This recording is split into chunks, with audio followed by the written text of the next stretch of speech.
be seated, ladies and gentlemen. Thanks again for your efforts. We certainly appreciate it. I think we're ready to proceed. Call your next witness, please. Keith Witherell. Step on, please, sir. You swear to tell the truth, the whole truth, nothing but the truth, so help you God. Yes, sir, I do. Sir, why don't you step up. You can go, let the microphone adjust. Your voice up so everybody can hear you. Please. Yes, sir. Good afternoon. Good afternoon, sir. Please tell us your name and spell your last name. My name is Keith Witherell. My last name is spelled W-I-T-H-E-R-E-L-L. How are you employed? I'm a Cincinnati police officer, assigned to the homicide unit. If you could tell us how long you've been with the Cincinnati Police Department and kind of go through your history with the department. I've been with the Cincinnati Police Department for over 23 years now. I've been assigned to the homicide unit for 17 of those 23. I started in District 3 as a patrol officer. From District 3, I moved on to District 4, also as a patrol officer. While assigned in District 4, I worked in an old clothes undercover unit for a period of time. And then in late 2001, I was transferred to the criminal investigation section and permanently assigned to the homicide unit in 2002. You've been there since. Yes, sir. What type of cases do you handle as a homicide detective? We mostly deal with death investigations. However, we will involve ourselves in kidnapping offenses. We'll also involve ourselves in serious felonious assault type cases where death is imminent, where we believe the person is going to die at some point. We used to do bank robberies years ago, but we no longer do those. We do a variety of different things in addition to the death investigation, which takes up most of our time. We also act as a liaison with the federal agencies like the FBI, the ATF, the DEA. We will help them out as well. Sometimes a case is characterized from the outset as a suspicious death. Is that correct? Yes, sir. What would be an example? A suspicious death could be an apparent suicide. A suspicious death could be an otherwise healthy person. They drop dead in their living room. The family, they believe there may be foul play, or they may think there's something more to it. We will sometimes involve ourselves in those kinds of cases. We investigate all child death, 7 years and younger. We'll do arson death. We'll do drowning death. There's a variety of different possibilities regarding suspicious death. And going in, you don't know if it may have been an accident. We've had suicides or hangings, I know, that have been accidental, have been suicides, and some that have been actual homicides staged to be a suicide. Is that correct? Yeah, that's correct. Just to be clear, I don't want to confuse what I do with what the coroner's office does. I don't rule on manner of death. In the state of Ohio, there's homicide, there's suicide, there's accidental, there's natural, and then there's actually an undetermined, the fifth cause of death. We don't determine manner of death. We investigate the crime and we present that information to the coroner's office in an effort to help them understand the medical evidence to the best of their ability. And going in, if you have a suspicious death, are you generally yourself going to treat it as a possible homicide? Yes. We've had summarized testimony from Howard Grant and Jim Mitch as to what, on these 4 murders we're dealing with, what various witnesses saw, evidence collected, tests done at the coroner's office. What is your role in a homicide investigation as the homicide detective? We are kind of a jack of all trades, master of none, if you will. I'm not a forensic expert. I'm not a scientist. I'm not a criminalist. I don't collect the evidence. I don't process the evidence. I don't take the photographs. I don't conduct the measurements and create the sketches. I liken myself to a project manager, maybe. I conduct all the witness interviews. In addition to the witness interviews, if we develop a suspect, I then would also conduct the suspect interrogation. At the end of the day, it's my job to kind of pull all the resources together and to keep the investigation on track. Were you going back to the spring, summer of 2006 assigned to the homicide of Cassandra Crawford. Yes, sir, I was. What did you do with reference to that investigation? I responded to the crime scene. We did a very thorough crime scene investigation, meaning that we went out to the scene where the body was discovered. Myself, other detectives, other members of the Cincinnati Police Department, the Criminalistics Unit, we responded out in conjunction with the Hamilton County Coroner's Office. I think we've heard testimony already as to the collection of human remains. We collected other specific items. There was a 4x4 charred timber, for example. After having done the crime scene investigation, then there was follow-up with family members who led us to people that we needed to interview, witness interviews. Through the course of the interviews, we were able to locate the path in which Ms. Crawford used the night of her assault. We were able to construct a timeline as to when she left Patricia Crawford, grandmother's house, and approximately when Ms. Crawford arrived at the girlfriend's house while talking to the boyfriend. So kind of a combination of the crime scene work, a lot of witness interviews, which helped us with the routes, the location, in a pretty tight timeline. Was there anything collected forensically either around the remains of Cassandra Crawford or off of her remains that was useful forensically to identify anyone that may have done this to her? No, sir. Were there any items collected close to her body that were tested that produced any results? We collected multiple items. Things were submitted for testing. However, the test results did not generate any information that was helpful for me to tie a direct person into the offense. And other than her grandmother, who can tell you when she left the house, her best friend, whose house she was on her way to, and her boyfriend at the time, who she was on the phone with, was there anyone that was able to provide any information about her last hours? No, sir. Are you also familiar with the Mary Jo Newton case that occurred approximately a month later? Yes, sir, I am. Was there any indication to you that these cases may have been connected? We had no direct evidence. I had no direct evidence as to a person being involved specifically.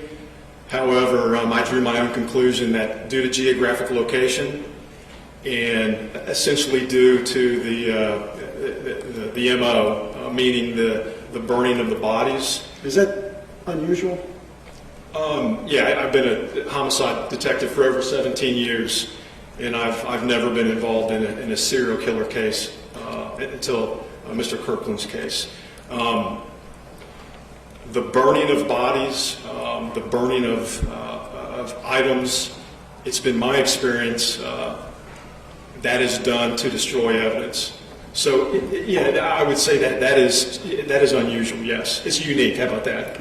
So you couldn't necessarily connect these two cases to any suspect, but to you they were connected to each other.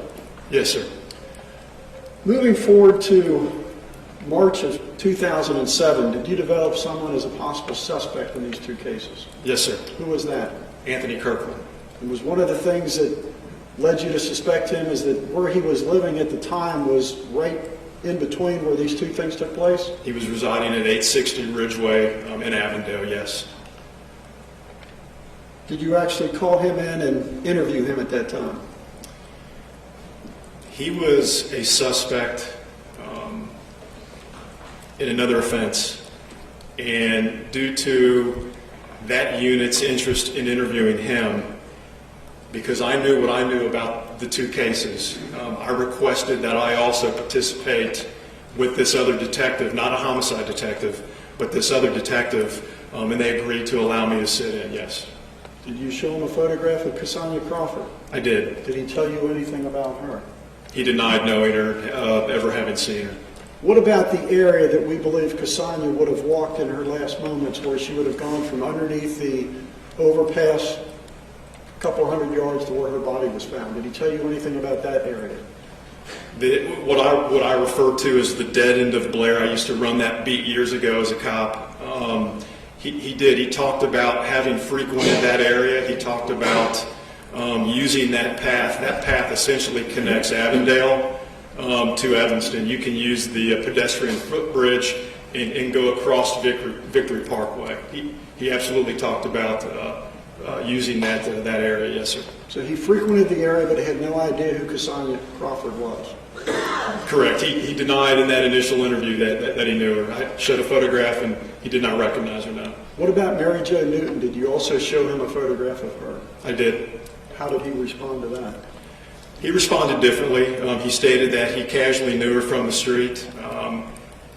If I remember correctly, he even talked about having sex with her on multiple occasions. But denied ever doing any harm to her. Correct. He denied hurting her, yes. Outside of the fact that he lived in between these two crime scenes, was there anything physically you had to link him to either of these crimes at that point? No. Were these cases closed? Initially, no. Ultimately, yes, they were closed. Ultimately, when he was arrested sometime later? Yes, sir.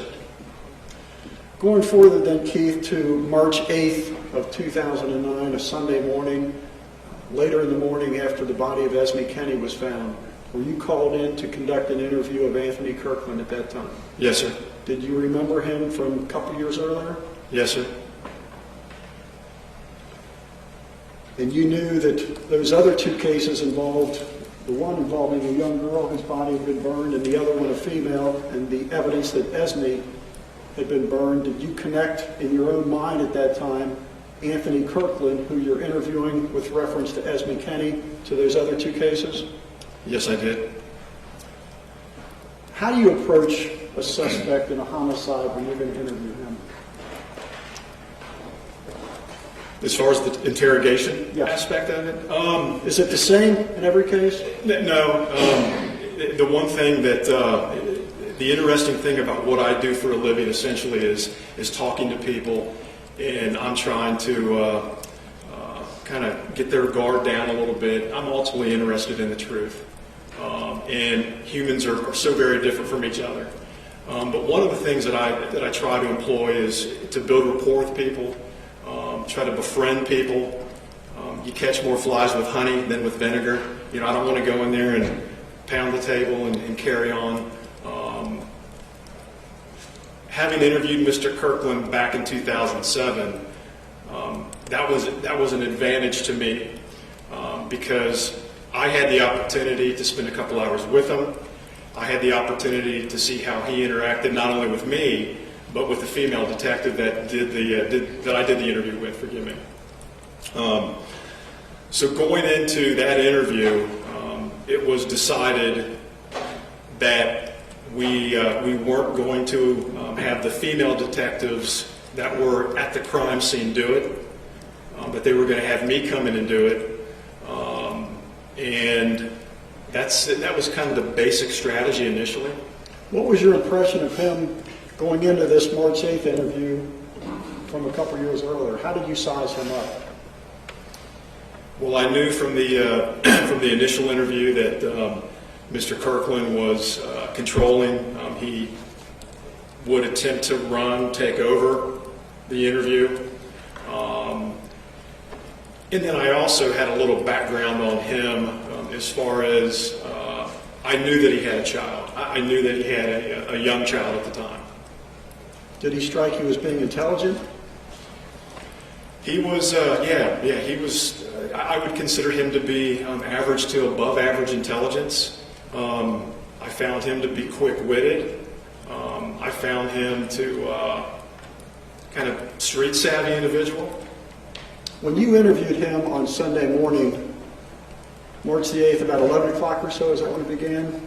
I believe 11 a.m., yes, sir. And you knew at that time that some of Esme's property had been found on him? Yes. And that Esme was deceased and that her body had been burned? Yes, sir. Did you share that with the defendant at that time? Did you go in and tell him, we know you got a property, we know you burned it, did you take that kind of approach with him? No. Why not? because I wanted the opportunity to speak with Mr. Kirkland about what he did, how he did it, and who he did it to.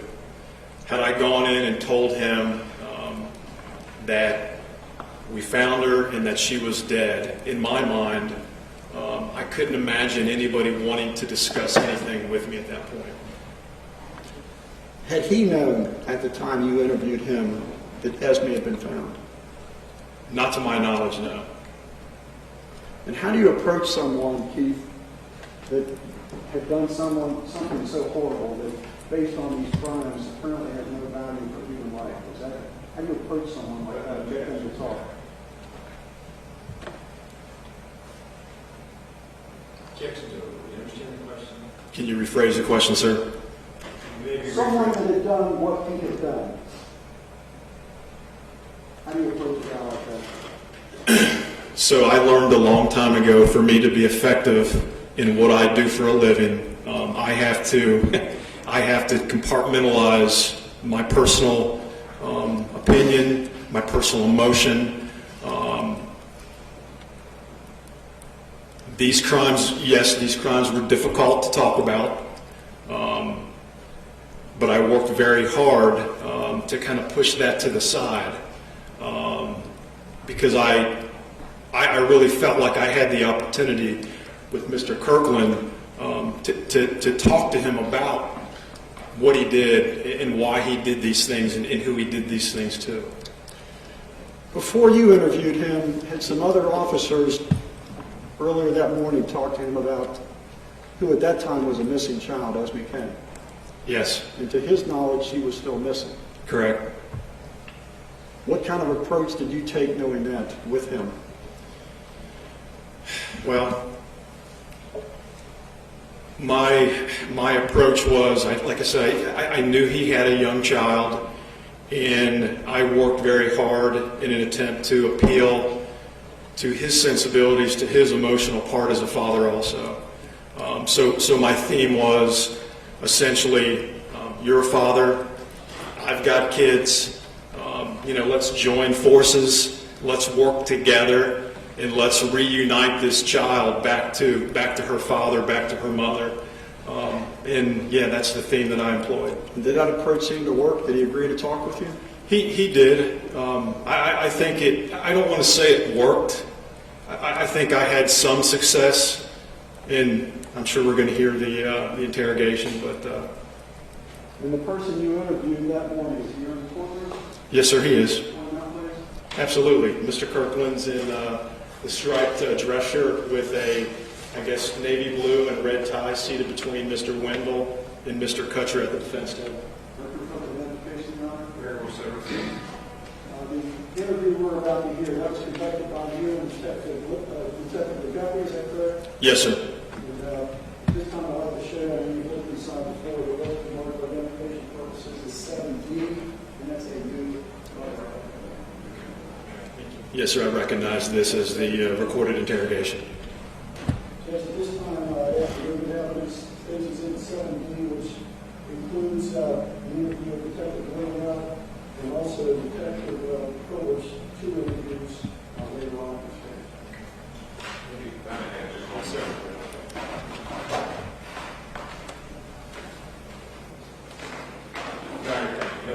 Okay, thank you, 7D will be admitted. Before you put it in, I have a little thing for you, ladies and gentlemen. Ladies and gentlemen, you're about to hear an audio which is purported to be an interview with the defendant. There is text that is going to be on the monitor to assist you going along with that. Should you find any discrepancy between what you thought you heard versus what you see in writing, the audio controls, and you will decide what was said based on the audio. The other thing is that there might be certain parts of the CD interview that go silent. Those have been edited or redacted by court order, and you're not to speculate as to what was being said. Just proceed accordingly, but again, don't try and speculate on what the silent portions are all about. Okay, thank you all very much. Make sure you can hear and see and everything. If you can't, let me know. As soon as yes, you can step in. Yes, sir. Thank you, sir.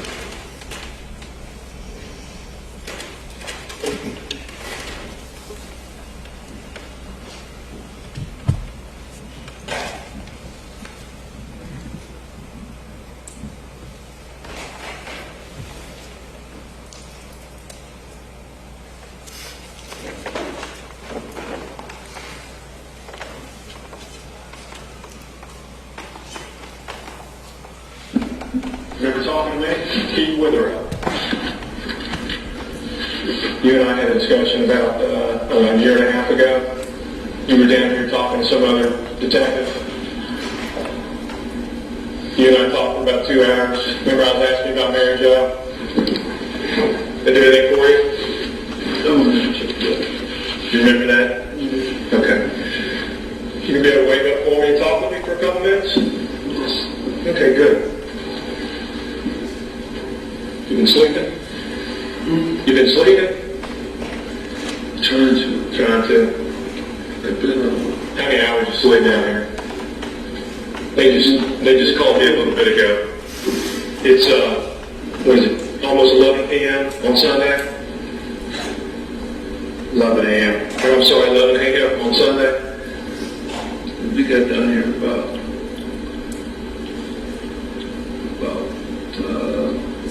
I've been after 2 to 3 a.m. They've been about 12. Okay, all right. Well, can you wake up for me? Yes. All right. Because I want to go over a couple things.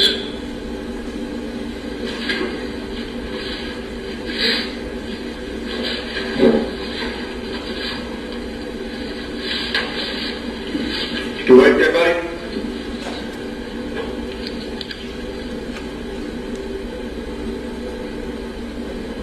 You wake up? Open your eyes.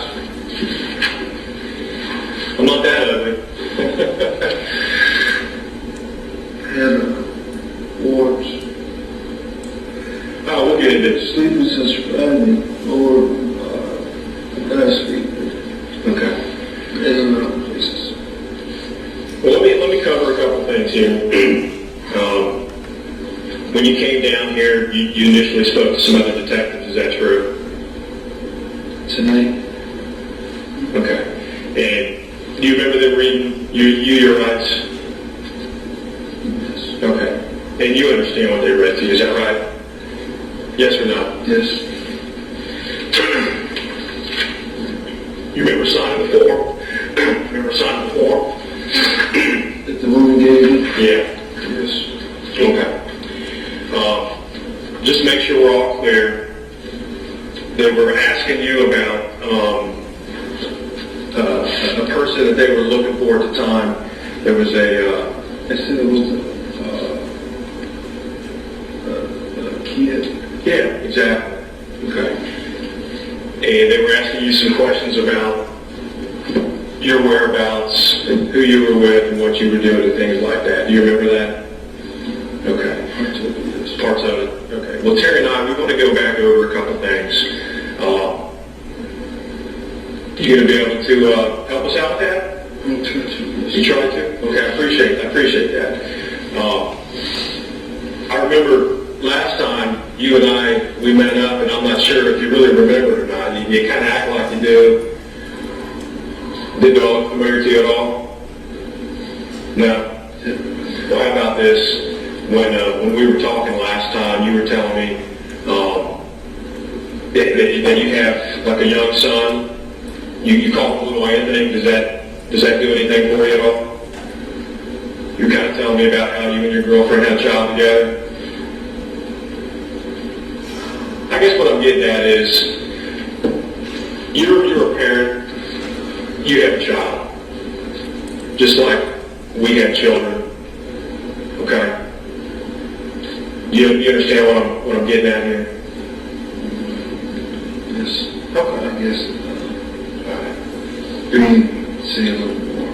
Okay, great. Well, you're going to listen to me and pay attention to me? Okay. Going back to, I guess it would be yesterday, can you kind of walk me through your day? Who were you with? Where were you at?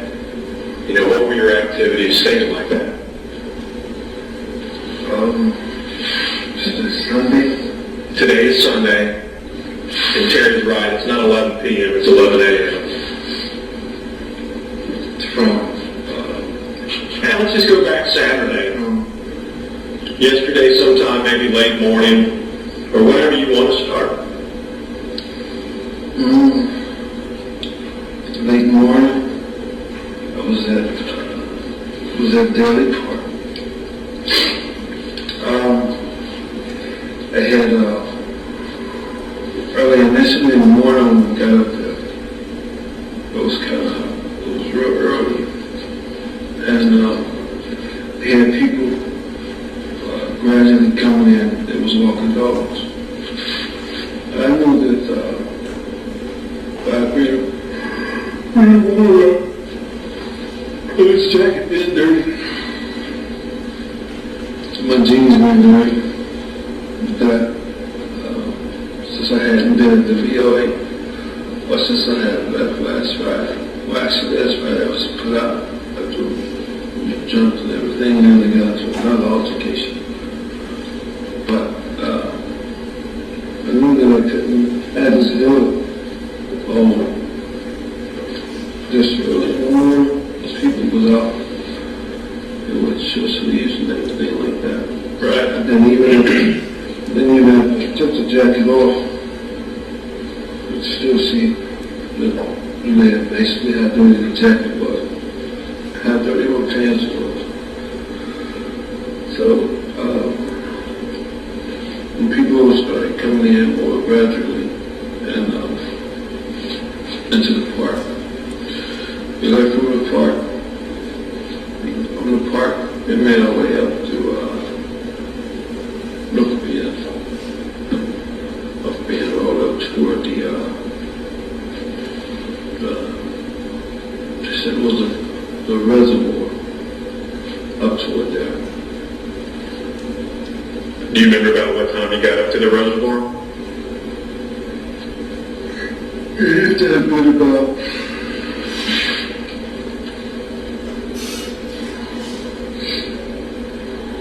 might have been about 10 or 11. And we're talking about Saturday, 10 a.m., 11 a.m., somewhere in that time frame? Okay. So you leave Daly Park, and let me ask you this, were you sleeping down in Daly Park the night before? Well, the night before, it was in Avondale. Okay. And I've been sleeping in over there. Okay. Over in Avondale. Back and forth. The last couple nights there have been cold. You get chilly? Chilly at night? It was warm. It was warm. So what takes you to Daly Park Saturday morning? I was trying to get up to the waist that they had been out since Saturday, keep out of the VOA. I was trying to get my way up around to there. And I know that a parole officer had probably put warrants and everything out on me. So I didn't have any money. I hadn't had a meal. And Pretty hungry. Yeah. Was that the reason for going to Daly Park? Maybe to get a meal from somebody, or people grill out there and things like that, don't they? They grill out there a lot. And then get up toward that area so I could see my mom. And to see your mother? Yeah, see my mother and turn herself in. Where's Mom stay at? She stays in Defendant, for the streets. Up from Daly Park. Okay, so pretty close to the park. Okay. So you leave Daly Park and then you head over to the reserve. Well, You tell me about going up there? from Daly Park, it was up to, it went up North Bend. There was a lot of traffic and everything out. And still, so often here and there, we'd stop. Stop maybe up there by was the fish place that was up there, the dollar store or something. And that was before going to the reserve? Okay. And matter of fact, that they had a garage. I mean, not a garage, but a car wash. It wasn't open. Excuse me, it wasn't open. They usually, that scene would usually keep, scene would usually keep occupied or going when it wasn't going. So we stayed there for a while. Living at kind of. And you're talking about the car wash? Okay, so you stopped by the fish place, the dollar store. Well, the spots Okay. along the way. And then, so right around in that, Northern area too, over there's a lot of traffic. And it was kind of split to make people see. But then, that's a lot of people on cell phones and this and that and everything. So,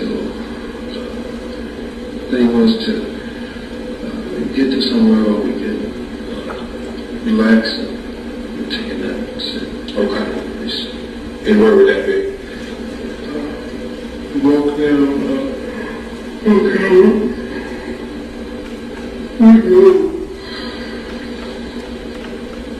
and we saw the reservoir, walked up the hill and sat up under the trees, took a nap, because up from there, it's really, you can see down up over the traffic, but you can also relax and do some sleep. Okay. So it offered a good vantage point for you. You could see out, but you were kind of protected by the woods. No, you could still be seen, but you'd have to be up on that level. Oh, okay. On where it is. But as far as the hill or the traffic that's going down Winton, I mean, you could, if you was paying attention, you could see somebody either sitting or looking up or sitting or laying up there. Okay. If you're just cruising on the road, it wouldn't be that obvious. But once you get up on that level where either you come from this side or either you come from this side, because there really is no hiding up there. You're sitting right up here on the point where it was. And then with the jackets and everything and all that being sweaty and everything, I mean, it just took everything off. And Do you remember about what time you got up to the reservoir? it might have been about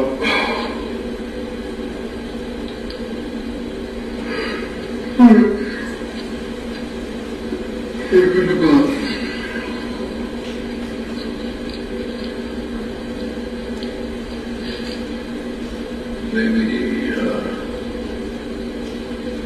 I can't really say, maybe about between, Was it late morning? Was it early afternoon? I mean, probably a mixture of both. okay. So would it fair to say, I don't know, late morning, noon, early afternoon, 1, 2 p.m. Saturday, that you guys, or that you made it to No, because the park or the reservoir? it was earlier than that. Okay. I don't even think it was that late actually when we left Daly Park. But I know that people were coming in because of the dogs. Okay. I don't know. And those would be like the morning dog walker type people? Well, it was dogs and it was women and children. Okay, so folks just trying to get some fresh air, some exercise kind of thing. Well, let me ask you this. How long did it take you from Daly Park? How long did it take you to walk to the reservoir? And I know you said you had a couple stops along the way, but that might help us figure out about what time you got out there. walking, trying not to, so I don't want to be noticed. I understand. So even with the hood and the hat,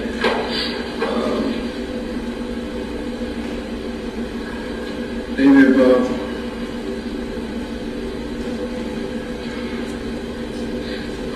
an hour and a half, or maybe it's that long. Okay.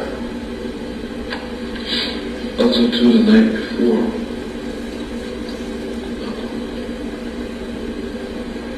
On that side of there, on Grossman, we have been doing a lot of walking too up there. So when we get up there, I take my jacket off. You're at the reservoir now, right? You're at the reservoir now, right? Okay. You said you took your jacket off. Are you alone or are you with someone? With a dude. Who's this person? All I know about him is his name is Pedro. That's all that I know. Is he your friend? He was somebody that helped the other night when we were down there that was going to get jumped. And he been with you the whole time? He was there from the night when we walked to Aberdeen.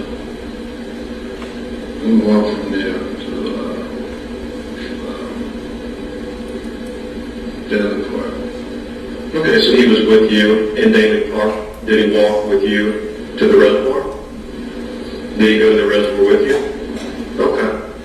So you and Pedro are now at the reservoir probably late morning on Saturday. Is that fair to say?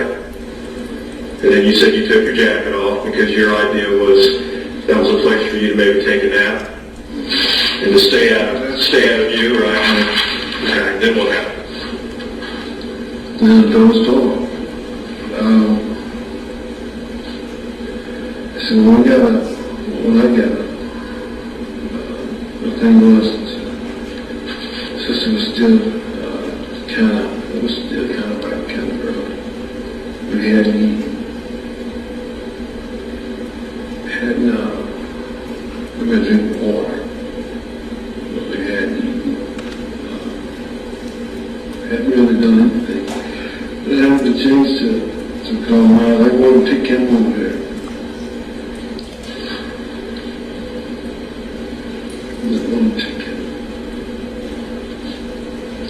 We got up,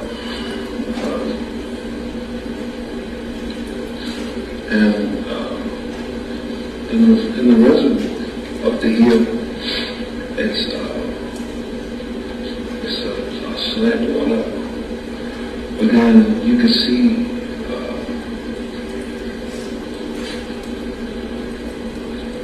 well, maybe not as good, but you can see probably a little better that way than you can there. Well, anyway. We went toward the back to go down the back street. To go down the back street of 12 wooden terrace into there. And so it was beers. That's what it was. It was beers and I think it's 24 cakes. But it was like 12 left in there. So we sat there and started drinking. What kind?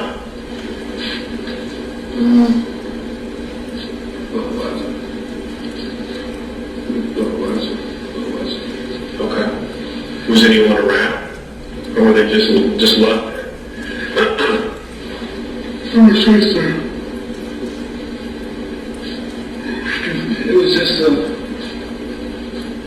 it was there. It was just left there. I mean, they wasn't hot.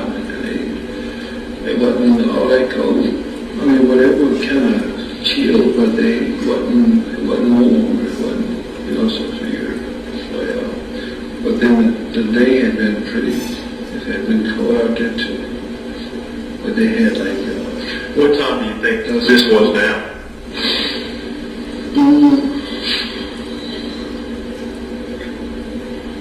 that's too something that, Like 2 p.m. Saturday? could be around there. Okay. Could be around there. In the Budweiser, they were still kind of cool? Now, did you drink the Budweiser, or did you and Pedro both drink Budweiser? We both take the Budweiser. You remember how many you had? I know, the first one, we think about maybe 4 or 5. You had 4 or 5.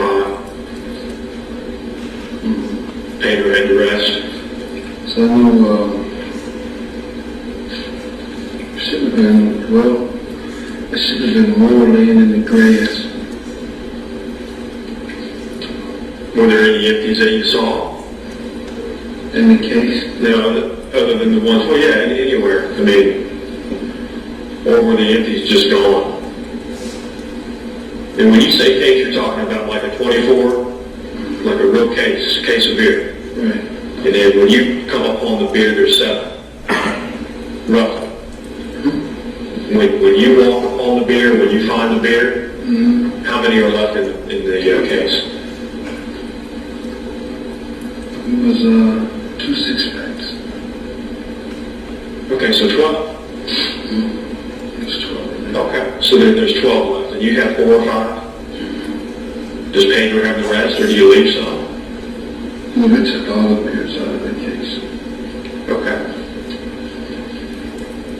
Did you drink the 4 or 5 right there where you found it? Well, we sat and drank them. Well, hear me out. Versus, do you find the beer? Do you pick the beer up, take the beer somewhere to where you can sit down and enjoy the beer? You and Pedro? Or do you come upon the beer, find the beer, crack them open, drink them right there? You see what I'm asking? Right. The first time we got one out of the thing, and it was Retrial. And I mean, it wasn't bad. So we got some more of the other ones and walked down by the tree to where the food was at. Okay, so you crack one open, taste it. It's tasting pretty good still. Then you take the rest back to the tree where you guys were and finish them?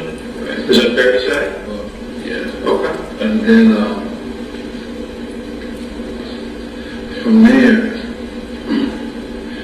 we didn't have all the beers unfinished. All the beers unfinished because after from getting up from there and getting there is when we headed down toward the back street. What street is that? Which back street is that? It's the back street. It's where Wind Road. I'm familiar with Wind Road, okay. And then there's up at the other top where Rumpy, and it's another street that goes down the side that splits the reservoir. Maybe Winton Ridge? Yeah, Winton Ridge. Witten Ridge. That's the Witten Ridge is what it is. Are you sure? So I walked down there, Okay. and then walking down there, it was I saw a lady in orange. I saw a woman in orange going back and forth to the mailbox. I saw her. Like from her house? Did it look like it was her house? The way it was an older white female. Okay. It looked like she was getting her mail. She just wasn't walking around the street, I guess is what it was. I Okay. was just getting her mail. Okay. So you're on the Wind Bridge. Where are you going? I was actually going down the hill. There was a lot of noise, a lot of cars, a lot of traffic. And there's so I circled back up. And then circling back up, we went around the front over the side of the reservoir.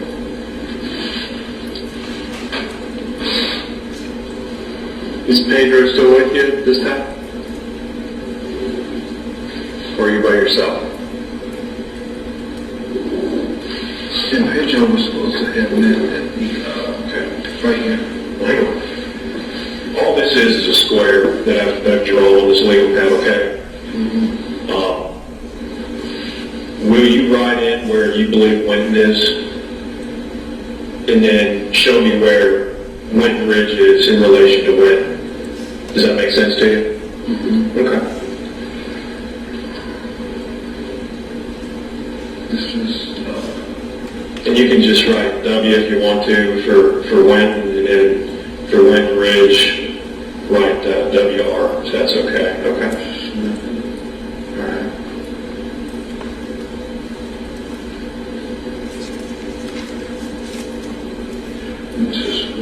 Okay. I just want to make sure I'm clear what you're saying. I understand. Okay. All right. Hey, I tell you what. Put an X or a B, how about where you located the beer?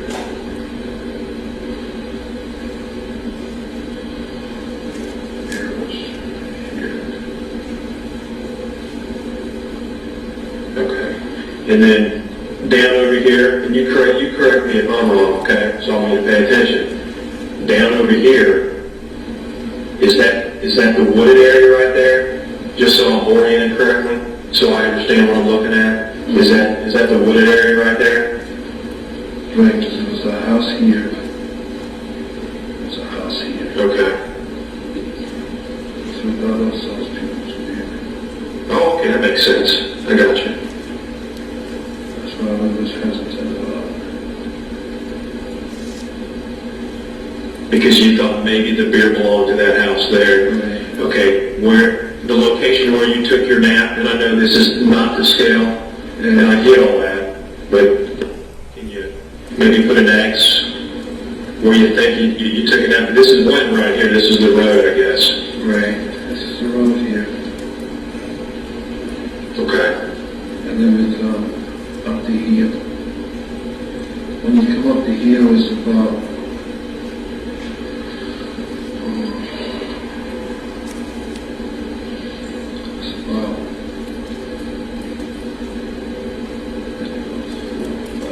trees.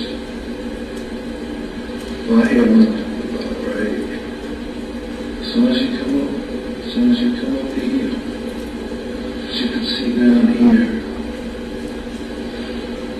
This is this way, was right here under the tree. This was a tree about here.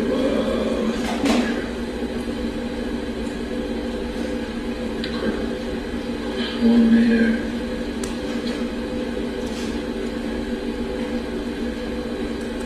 So the sunlight coming in, down on the tree. And then about here. But then there was some other trees. Some other trees here. Is this reservoir, is it elevated up in comparison to Winton and Winton Ridge? Does it sit higher up? You're looking down. Is that how I'm understanding it? The building is elevated, but the hill, when you're looking down, when you're sitting there, it's a tree. Okay. Looking down, Stop for a you second. really Stop can't for a second. see. It's just like a drop off. You really can't see. Okay. Ladies and gentlemen, why don't we just, if you don't mind, just stand and stretch for a second and just get a breath of fresh air or whatever. I know this is very difficult. I just want to make sure everybody's paying attention. And if you need a break, okay, if it gets to be too much, just let me know. You do need to watch this and hear this video. So.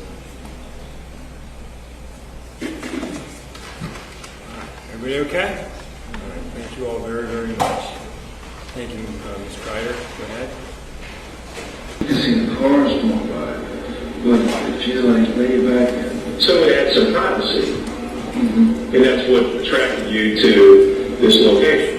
once we got up there and got the walk, Okay.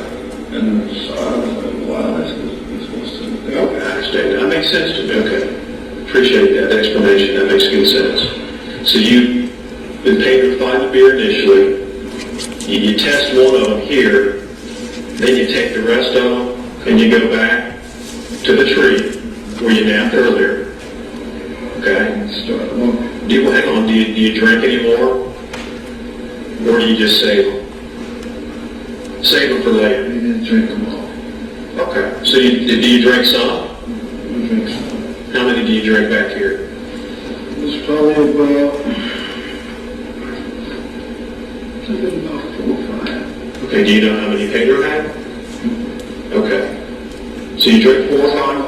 I know the first one. Well, probably about 4 or 5 total. Because the first one, from not eating and not having anything, it just rushed the system. So when the rush memory was like a buzz. But then... Did you say buzz? Oh, okay. A buzz. So, I mean, our Budweiser, so the Budweiser was really like a weak beer. So, Right. some of the first one. Okay. And so you have the first one up here, more or less tested. You didn't take the rest back here. And let me ask you, And then 2 or 3 here. do you take the entire carton and all the bottles, or do you just pull the bottles out and take them back? We took the bottle out. Did you leave the carton? Oh, okay. You go back, you drop off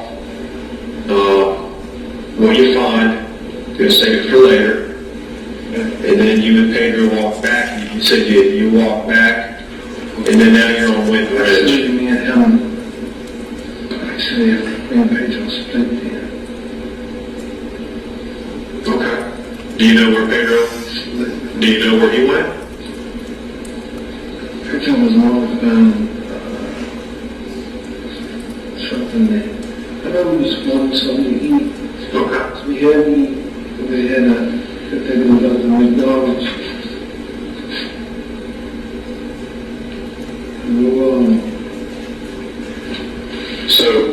So Pedro was hungry. You two separate.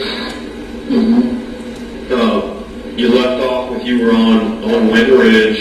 A lot of activity going on. You're not trying to be found. Is that fair to say? Yes. You noticed some white lady going to her mailbox. Actually, I was still drinking the beer walking back there. Okay. Some lady's going to her mailbox and then returning back to her house. That's what you said. And it was cars up and down the street. Sure. Up and down the street. Where were you going when you were walking here on Wind Ridge? I was heading back to what I did. Okay. Where do you end up going? Back around,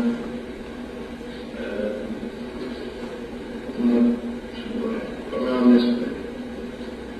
And I went up around that way. Now is there a walkway around the reservoir here? Or are you like walking in the grass and going through bushes and all that?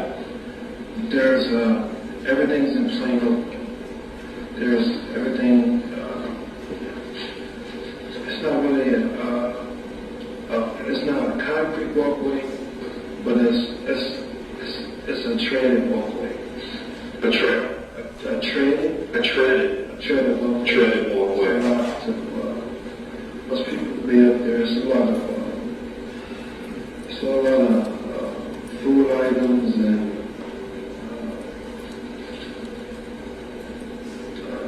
food item containers, the beers, cigarette packs. And this is all around the reservoir here? Mm-hmm. Okay. But see, he didn't have any warrants or anything of that. So, right around in the year when we were drinking the beer, down this way. Okay. And, but when I saw the people, they kind of spooked me because there was a lot of people there. Where? Cars open. Just in general on Wind Ridge? Mm-hmm. Okay. Even and this, what I've seen about it in the past, it's not really all that. But it was a lot of traffic Okay. and everything. So you see a lot of traffic. Your initial thought is you're going to try to head back to Avondale, Mm-hmm. and then you indicated with your finger that you went around this way. Right. Okay. What'd you do? What'd you do next? Walked around the rental. Okay. Toward the end of it. That's when I found that around in here. I found a watch. And a watch. What kind of watch?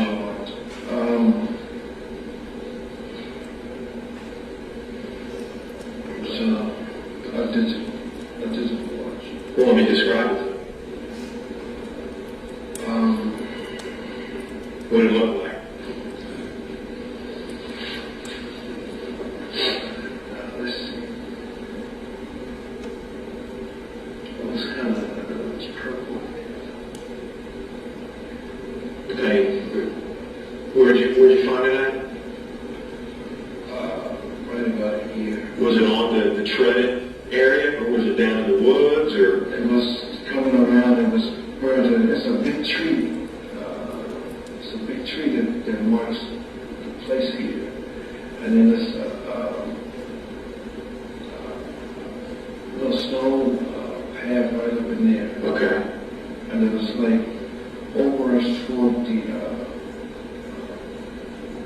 stones, and I think it was also a river, but they were like On the radio too? they were scattered. Okay, wait a minute for a second. You're walking around the building, the reservoir. You're back on the Winton Road side of the building, and then there's some stone, like a stone path over here on this side that you're describing to me. It was actually a driveway. It was actually a driveway that goes down. It's actually a driveway. Okay. And then when I'm sorry, Block driveway. a blocked off driveway? Okay. And then when you're on this side, you said a purple digital watch, and then a radio? It was a pink radio. A pink radio. Okay. And they're off into the woods just right off the little stone path of the driveway, the blocked off driveway here? But not really the driveway. It's like, also it was a pipe there. I was trying to remember, because the only reason I don't want to see that was because I was buzzed. I was buzzed and looking down, watching, so that I wouldn't fall. Okay. From a big tickle. And that's from. Well, about how far away, like if you're over here walking around the building, about how far off to the left were these items? In feet. 5 feet, 10 feet, 25 feet, 35 feet. See what I'm saying? Said it again. Just how far away were the items? If you're up here walking around the building, and I understand what you're saying, you had a few beers on an empty stomach, so you caught a buzz. About how far away were these items? You said you were kind of paying attention because you didn't want to fall down. Were you down in the woods a little bit, walking in the woods, or? No. Everything's still up on high ground. Okay. It's still up on high ground.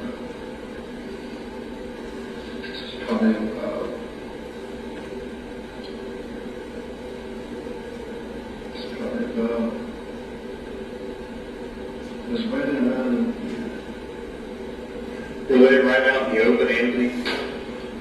Well, They weren't in the woods or anything, right? They were right out. they were out in the open. Okay. But you didn't notice notice the watch until you notice the radio, because the radio was pink. And that's what stood out first. Was there anything else special about the watch or the radio other than purple and pink?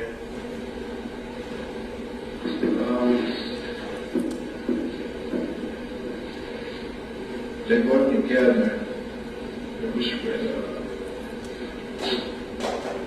Do you know what kind of radio it was?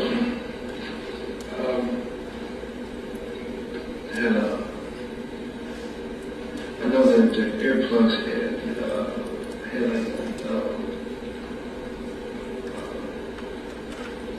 a plastic mold. Okay. So this radio was the kind that had the earplugs? Mm-hmm. Okay. So what do you do when you see these items? I pick them up. Okay. And then what do you do?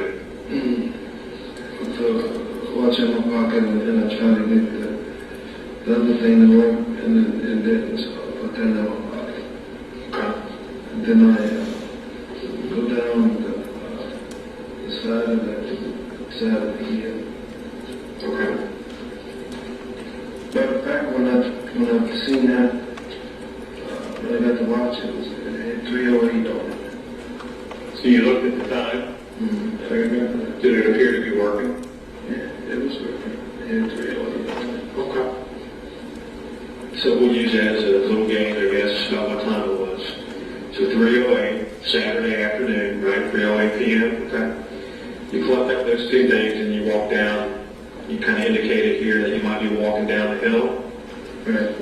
Okay, where do you go then? From down the hill, go to make my way. Actually, I was going to make my way up toward one to single one. So make my way up toward there.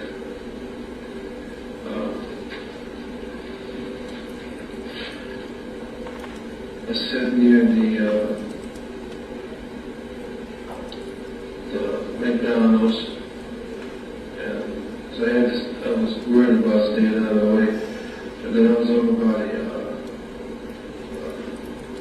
the BP and everything, walking down there, and sat and stayed over there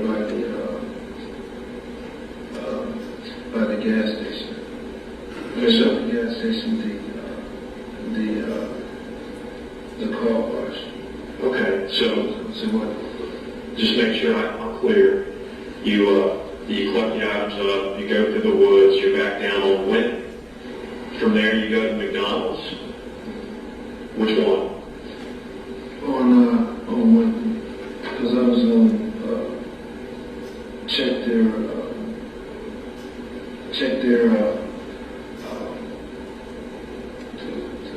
when they throw the food away, and because sometimes they bag it. Okay. I said it was hungry. I understand that. I also see a picture and I went up that way like you said it was. Okay. And then from McDonald's, you went where? From McDonald's, we went over toward the BP. Which one? Across the street. On the BP on Red Road. And then the UDF. I walked across there. But the thing was, a lot of people were just there with phones and everything else. So, I mean, until I met up with Adrian again, then I didn't have like any cover or anything, because really two people was really not too much of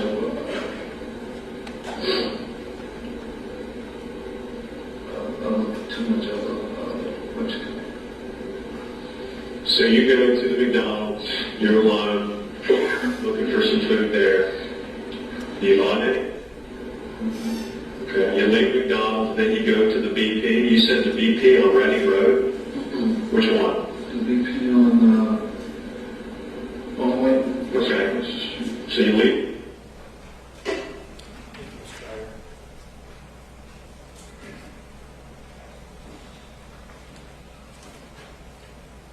Ladies and gentlemen, first of all, I want to say, this is difficult. You guys are being troopers and doing this. If you feel yourself in any way, feel like you're going to doze off, where it's only natural. I'm not picking on you or anything. I mean, it can happen to anybody. Just, you need to listen to this whole thing. So please just let me know, hey, I need a little break. I need to walk around, get fresh air, get a drink or whatever. And I'll try in the future here to maybe take some more short breaks just to keep everybody moving a little bit, because I know it's difficult, okay? And I sure appreciate your efforts. We're going to call it a day, okay? You can just think now, if we did the full day thing, about 4 o'clock, 4:30, how you'd feel sitting there watching this. So I think this is working out good for us. You guys are doing great so far. We'll do the 4-hour thing again tomorrow. I'm going to ask that you be here about 9:15. The docket's a little shorter in the morning, my criminal docket, so I should be able to get out here and get you guys out here at 9:30. We're going to be doing this type of thing for a little while now, the next couple of days. So get a good night's sleep. Remember the admonitions: do not discuss this case among yourselves, do not permit anyone to discuss it with you or in your presence. It is your duty to not form or express any opinion on this case until it is all finally submitted to you. Please do not view, watch, read, or any media reports. You guys have done great. Have a great evening. We'll see you back tomorrow about 9:15. All right. Please be seated, ladies and gentlemen. Let the record reflect the jury left the courtroom. Anything further for the record at this point from the state? Thank you, defense. Okay, thank you all very much. Appreciate you guys' efforts. We'll see you back tomorrow. Hopefully shoot for around 9:15. Hope to get them in at 9:30. Okay, thank you all very much.